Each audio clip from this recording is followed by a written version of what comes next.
வணக்கம். நான் உங்கள் தீனதயாளன். இது voice of political YouTube channel.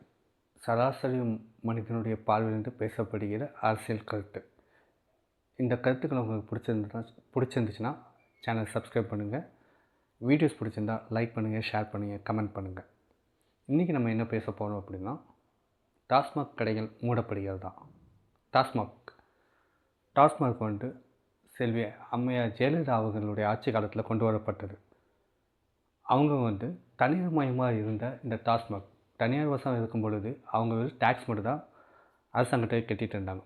So அரசாங்கத்தை நடத்தணும் அப்படிங்கிறதுக்காக டாஸ்மாகை வந்து அரசாங்கம் கையகப்படுத்துச்சு. அப்போ கையகப்படுத்தும் பொழுது அரசாங்கத்தில் கிட்டத்தட்ட 6000த்துக்கும் மேற்பட்ட டாஸ்மாக்கள் தமிழ்நாட்டில் திறக்கப்பட்டது. அப்போ 6000த்துக்கும் மேற்பட்ட டாஸ்மாக் திறக்கப்பட்ட பொழுது அவங்களுக்கு நல்லா வேலை செய்கிறவங்களுக்கு வந்து கிட்டத்தட்ட ஒரு 6000 பேருக்கு மேலே வந்து 1000 கிட்டத்தட்ட ஒரு 20,000 பேர் பக்கம் வந்து அதில் வேலை வாய்ப்புகள் அரசாங்கத்தின் மூலயமா நேரடியாகவே அவங்களுக்கு கிடைக்க ஆரம்பிச்சிச்சு. நாளடைவில் டாஸ்மாகுகளுடைய எண்ணிக்கைகள் அதிகமாகும் பொழுது மக்கள் மத்தியில் ஒரு குரல் எழுப்ப ஆரம்பிச்சிச்சு. பூரண மதுவிலக்கு அப்படிங்கிற ஒரு குரல் அதிகமாக ஓங்கி ஒலிக்க ஆரம்பிச்சிச்சு. தேர்தல்கள் வரும் பொழுது எதிர்க்கட்சிகள் வந்து பூரண மதுவிலக்குகள் வந்து ஆளுங்கட்சிக்கு ஆப்போசிட்டாக எதிர்க்கட்சிகள் பேசும் பொழுது இந்த பூரண மதுவிலக்கை வந்து தன்னுடைய வாக்குறுதிகளாகவே கொடுக்க ஆரம்பித்தாங்க. ஸோ நாளடைவில் அந்த வாக்குறுதிகள் வந்து ஆட்சிகள் மாறி மாறி வரும் பொழுது வாக்குறுதிகள் அப்படியே தான் இருந்துகிட்டே இருந்துச்சு.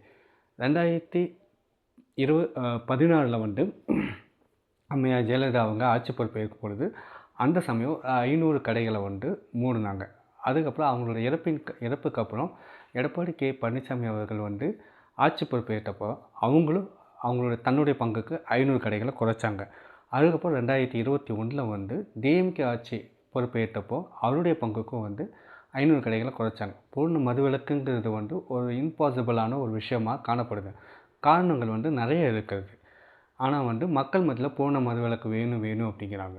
ஆனால் வந்து பூர்ண மதுவிலக்கு கொடுக்கறதுனால தமிழ்நாட்டில் வந்து கள்ளச்சாராயமும் பெருகும், அதே சமயம் தமிழ்நாட்டோட வருமானமும் கம்மியாகும். தமிழ்நாட்டில் அதிகப்படியான வருமானங்கள் வந்து கொடுக்குற துறைகளில் டாஸ்மாக்கு ஒரு முக்கியமான துறையாக இருக்குது. அது மூலிமா வந்து கிடைக்கக்கூடிய வருமானங்களில் மக்கள் நல திட்டங்கள் வந்து அதிகமாகவும் செயல்படுது. ஸோ இது சரியாக தப்பாக இந்த டாஸ்மாக் பூர்ண மதுவிலக்கு வேணுமா வேண்டாமா அப்படின்னா அது ஒவ்வொருத்தருக்கும் தனிப்பட்ட பார்வைகள் காணப்படுது. என்னை பொறுத்தவரை பூர்ண மதுவிலக்குங்கிறது வந்து ஒரு இம்பாசிபிளான விஷயம், பாசிபிள் இல்லாத விஷயம். ஏன்னா சம்டைம்ஸ் வந்து மக்கள் வந்து அந்த கூலி வேலை செய்கிறவன் வந்து அவனுக்கு அன்றைக்கி நைட்டு அந்த ஒரு கொஞ்சமாவது குடித்தா தான் அவனால் நிம்மதியாக படுத்து தூங்க முடியும். ஆசைக்கு குடிக்கணுங்கிறதுக்காக, சந்தோஷத்தில் குடிக்கணுங்கிறதுக்காக, சோகத்தில் குடிக்கணுங்கிறதுக்காக. பூர்ண மதுவிலக்குங்கிறது கஷ்டமான விஷயந்தான். ஆனால் கொண்டு வந்தால் சந்தோஷம்தான், இல்லை. ஆனால் கொண்டு வந்தோம் அப்படின்னா கள்ளச்சாராயங்கள் அதிகமாக பெருகவும் முக்கியமான ஒரு பங்கு வகிக்கும். ஸோ அதனால் வந்து இதில் என்னோடய தனிப்பட்ட கருத்துக்கள் வந்து பூர்ண மதுவிலக்கு இம்பாசிபிள். பட் என்ன அப்படின்னா கம்மி பண்ணலாம். மதுக்கடைகள் வந்து கம்மி பண்ணலாம். தூரமாக தன்னோட இடத்துலேருந்து கொஞ்சம் தூரமாக போகும்போது அப்படிங்கும்போது மக்கள் வந்து சில பேர் போகமாட்டாங்க. குடிக்கணும்னு நினைக்கிறவங்க எப்படி வேணால் போய் குடிப்பாங்க. ஸோ அது நீங்கள் தூரத்தில் வச்சா சரி, பக்கத்தில் வச்சா சரி, எப்படியா போய் குடிப்பாங்க. ஆனால் தூரமாக இருந்துச்சுன்னா சில பேர் வந்து எப்போயாவது குடிக்கணும்னு ஆசைப்படுறவங்க தூரமாக இருந்துச்சுன்னா வேண்டாம் அப்படின்னு சொல்லிட்டு விடுறவங்களும் இருக்காங்க. ஸோ இது வந்து என்னோடய தனிப்பட்ட பார்வையில் இது இப்படிப்பட்டதான கருத்து. ஸோ 2024 டிவிக்கு ஆட்சிக்கு வந்துடுச்சு. டிவிக்கு ஆட்சி வந்ததுக்கப்புறம் தன்னோட பங்குக்கும் வந்து மக்களுக்கு எதாவது நல்லது செய்யணும்ல. ஸோ அதனால் என்ன பண்ணுறாரு அப்படின்னா பூர்ண மதுவிலக்கை கொண்டு வர முடியாது. ஸோ அதனால் என்ன பண்ணுறாருன்னா கடைகளை கம்மி பண்ணலாம். எல்லா ஆட்சி காலத்துலையும் 500 சொன்னால் ஒரு 200 கடையை எக்ஸஸாக பண்ணலாம் அப்படின்னு சொல்லிட்டு முடிவு பண்ணி இந்த கோயில்கள், பள்ளிக்கூடங்கள், பஸ் ஸ்டாண்ட்ஸு, இந்த இன்ஸ்டிடியூஷன்ஸ், இந்த முக்கியமான தலங்களுக்கு பக்கத்தில் ஒரு 500 மீட்டருக்குள்ளே இருக்கிற கடைகள் எல்லாத்தையும் க்ளோஸ் பண்ணுன்னு சொல்லி ஒரு அறிவிப்பு கொடுக்குறாரு. அதுவும் 2 வாரத்தில் க்ளோஸ் பண்ணுறேன் அப்படின்னு சொல்லி. அப்போ அதிகாரிகள் வந்து ஆய்வு செய்கிறாங்க. ஆய்வு செய்யும்போது கிட்டத்தட்ட வந்து தமிழ்நாட்டில் வந்து 4765 கடைகள் வந்து தமிழ்நாட்டில் இருக்குது. அதாவது இப்போ இருக்கிற கடை வந்து 4765 கடைகள். ஸோ அதில் வந்து கிட்டத்தட்ட ஒரு இவங்க சொல்கிற பாயிண்ட், அதாவது காலேஜஸ், ஸ்கூல்ஸு, இது கோயில்கள், பஸ் ஸ்டாண்ட்ஸ், இது பக்கத்தில் வந்து கிட்டத்தட்ட ஒரு 3000 அந்த 500 மீட்டர்லேருந்து 3000த்துக்கும் மேற்பட்ட கடைகள் இருக்கிறதா வந்து சொல்கிறாங்க. ஸோ இந்த 3000த்துக்கும் மேற்பட்ட கடைகளை க்ளோஸ் பண்ண முடியாது அப்படிங்கிறதுனால ஒரு எல்லா ஆட்சி காலத்தில் 500 குறைச்சாங்க. ஸோ நான் ஒரு 700 குறைக்கணும்னு சொல்லிட்டு 717 கடைகளை வந்து 2 வார காலங்களுக்குள்ளே அதை மூடணும்னு சொல்லி உத்தரவு கொடுக்குறாரு. ரொம்ப நல்ல விஷயம், வரவேற்கத்தக்கதான விஷயம்தான். இந்த 717 கடைகள் மூடப்படுறதுனால இந்த 717 கடைகளில் வேலை செய்கிற ஊழியர்களுடைய நிலைமை என்ன அப்படின்னு பார்க்கணும். ஏன்னா ஒரு கடைக்கு கிட்டத்தட்ட ஒரு ஒரு சூப்பர்வைசர், ஒரு மேற்பார்வையாளர், அவர் கூட சேர்ந்து ஒரு 2 பேரோ இல்லை கொஞ்சம் அதிகபட்சம் ஒரு 5 பேர் இப்படிலாம் இருக்காங்க. ஸோ இவங்களுக்கெல்லாம் என்ன நிலைமை, இவங்களுடைய நிலைமை என்ன, வாழ்வாதாரம் என்ன, வேறு டிபார்ட்மெண்ட்டில் மாற்றி கொடுக்க போகிறாரா? கிட்டத்தட்ட தமிழ்நாட்டில் வந்து அதிகப்படியான டிபார்ட்மெண்ட்ஸ் இருக்குது, அங்கெல்லாம் வேக்கண்ட் இருக்குது அப்படின்னா நல்ல விஷயந்தான், மாற்றி கொடுக்கலாம். ஆனால் இதெல்லாம் வந்து எப்படி அவங்க ஃபுல்ஃபில் பண்ண போகிறாங்க அப்படின்னு ஒரு கொஸ்டின் மார்க். இந்த மதுக்கடையை மூடப்படும் இந்த 717 கடையில் வேலை செய்யக்கூடிய ஊழியர்களுடைய நிலைமை என்னென்னு அவங்களுக்கே தெரியல. எப்படி பண்ண போகிறாங்கன்னு தெரியாமல் அவங்க ஒரு பக்கத்தில் திகைச்சு போய் நிற்கிறாங்க.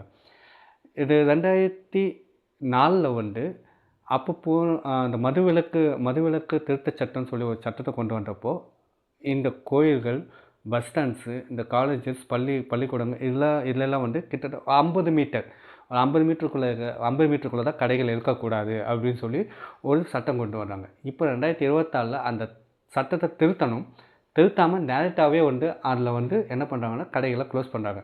ஸோ இது அனுபவம் மிக்க ஆட்சியாளர்களாக இருந்தால் இது ஃபஸ்ட்டு சட்டத்தை திருத்துவாங்க, அதுக்கப்புறம் கொண்டு வருவாங்க. இப்போ வந்து மக்கள் அந்த ஊழியம் அதில் வேலை செய்கிற அதில் வேலை செய்கிற ஊழியக்காரர்கள் வந்து என்ன பண்ணுறதுன்னு ஒன்றும் தெரியலை. அந்த டாஸ்மாகில் வேலை செய்கிற ஊழியர் செய்கிறவர்கள் வந்து என்ன செய்ய போகிறோன்னு தெரியாமல் ரொம்ப குழம்பி போயிருக்காங்க. ஸோ இதுக்கு வந்து அரசாங்கம் ஒரு தெளிவான ஒரு முடிவை அவங்களுக்கு கொடுக்கணும்.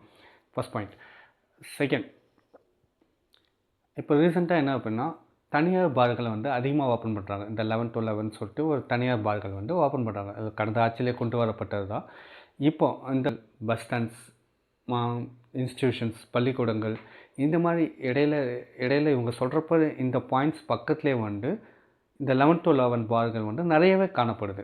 நிறைய தனியார் பார்கள் ஓப்பன் பண்ணப்பட்டிருக்கு. ஸோ அந்த பார்களுக்கு எந்த ஒரு முடிவுமே வந்து சொல்லப்படலை. கடைகள் மூடணும் அப்படின்னா இதுவும் மூடணும்ல, ஏன் இதை மட்டும் மூடாமல் அதை மூடுறாங்க? அரசாங்கத்துடைய கடைகளை மூடுறாங்க, ஆனால் ப்ரைவேட்டாக இருக்கக்கூடிய கடைகளை மூடுறதில்லை. காரணம் என்னென்னா தெரியல. ஏன்னா அது அவங்க தனிப்பட்டவர்களுடைய அவங்களுக்கு நெருக்கமானவங்களுடைய கடைகளாக இருக்கலாம், இல்லை ஏதாவது ஒன்று பேசி சமாளிச்சிருக்கலாம். பட் என்னென்னா தப்பு தானே. அரசாங்கத்துடைய ஒரு டாஸ்மாக் கடைகள் மூடும்போது தனியார் துறையோட கடைகளும் மூடணும்ல. இவங்க சொல்கிற அந்த பாயிண்ட், அந்த 500 மீட்டருக்குள்ளே இருக்குது அப்படின்னா அதுவும் தான் மூடணும். சில இடங்களில் கடைகளை மூடிட்டோம் அப்படின்னு சொல்கிறாங்களே தவிர மூடலை, அப்போவுமே ஓப்பனில் தான் இருக்கும். இதுவும் வந்து அரசாங்கத்தின் மீதான ஒரு வெறுப்பை உருவாக்குது, ஒரு உண்மைத்தன்மை இல்லாமல் செயல்படுது. அதுபோக சென்னை திருவொற்றியூரில் பார்த்தீங்கன்னா ஒரு 5 டாஸ்மாக் கடைகள் மூடப்பட்டிருக்கு, பார்கள் மூடப்பட்டிருக்கு. 5 டாஸ்மாகோட பார்கள் மூடப்பட்டிருக்கு. இந்த பார்கள் மூடப்பட்டனால அங்கே உட்காந்து மது குடிக்கிறவங்க குடிக்க முடியாமல் ரோட்டில் வந்து சந்துகளை வந்து அந்த மதுக்களை குடிக்கிறாங்க. ஸோ இதனாலேயும் பொதுமக்களுக்கு ஒரு தடை இதனாலேயும் ஒரு பொதுமக்களுக்கு வந்து ஒரு தடையாகவே காணப்படுது, ஒரு பிரச்சனை காணப்படுது. சந்து கடைகள் அதிகமாக ஓப்பன் ஆகும். இந்த டாஸ்மாக் கடைகள்லாம் மூடினா சந்து கடைகள் அதிகமாக ஓப்பன் ஆகும், பிளாக்கில் அதிகமாக விற்பாங்க. ஸோ இதெல்லாம் வந்து இருக்குது. அது போக என்னென்னா நார்மலாக வந்து ஒரு பீர் வந்து ஒரு மதுவோடைய விலை வந்து ஒரு 160 ரூபா அப்படின்னா எக்ஸ்ட்ரா 10 ரூபா வாங்குறீங்க அப்படின்னு சொல்லி தான் கடந்த ஆட்சி காலத்து மேலே ஒரு புகாராகவே இருந்துச்சு. இப்போ என்னென்னா தனியார் பார்கள் ஓப்பன் பண்ணப்பட்டு எக்ஸ்ட்ரா 20 ரூபா, 170 ரூபா ஒரு மது வந்து இப்போ 180 ரூபாய்க்கு விற்கிறாங்க. ஸோ மக்கள் மத்தியில் அதுவும் ஒரு வெறுப்பை உண்டாக்கக்கூடிய ஒரு செயலாக காணப்படுது. தனியார் வசமாக்க போகிறாங்களா, இல்லை டாஸ்மாகை இவங்க என்ன பண்ண போகிறாங்கங்கிறத ஒரு தெளிவான ஒரு பார்வை இல்லாமல் இருக்காங்க. சேலம் ஓமலூர் பஸ் ஸ்டாண்ட் பக்கத்தில் வந்து டாஸ்மாக் கடைகள் 2 டாஸ்மாக் இருந்துச்சு. கவர்மெண்ட் டாஸ்மாக் 2 டாஸ்மாக்கை மூடிட்டு ப்ரைவேட் டாஸ்மாக் ஓப்பன் பண்ணியிருக்காங்க. ஸோ இதில் இவங்க என்ன சொல்ல வராங்க? டாஸ்மாக் இவங்க முழுசாக மூட போகிறாங்களா, இல்லை பாதி தனியாருக்கு கொடுத்து பாதி கவர்மெண்ட் வச்சுக்க போகுதா? எந்த ஒரு புரிதலும் தெளிவுமே இல்லாமல் இருக்காங்க. இல்லை விஜய்க்கு கொடுக்கப்படுகிற ரிப்போர்ட், கொடுக்கக்கூடிய ரிப்போர்ட் கரெக்டாக இருக்கா? ஏன்னா அவங்க வந்து அனுபவம் இல்லாத அரசியல் தலைவர்கள், இப்போ தான் வந்து முறை ஆட்சி அமைச்சிருக்கவங்கனால எந்த ஒரு அனுபவமே அவங்களுக்கு இல்லை. ஸோ எப்படி தான் அவங்க இதெல்லாம் மேனேஜ் பண்ண போகிறாங்கன்னு தெரியல. 2 வார காலங்களுக்குள்ளே 717 கடைகள் மூடப்படுது. இந்த 717 கடைகள் மூடப்பட்டதாகவே இருந்தால் பிரச்சனை இல்லை. மூடப்பட்டு வேறு வேறு இடத்துல ஓப்பன் பண்ணாமல் இருக்கணும் ஒன்று. 2வது மூடப்பட்ட இடங்களில் வந்து தனியார் பார்கள், அதாவது சுற்றி இருக்கக்கூடிய இடத்துக்கு தனியார் பார்களில் வந்து கொடுக்காமல் இருந்தாலே போதும். மக்கள் மத்தியில் கொஞ்சம் நல்ல பேர் கிடைக்கும். பார்ப்போம், புகழ்ந்து பார்ப்போம், பொறுத்து பார்ப்போம்.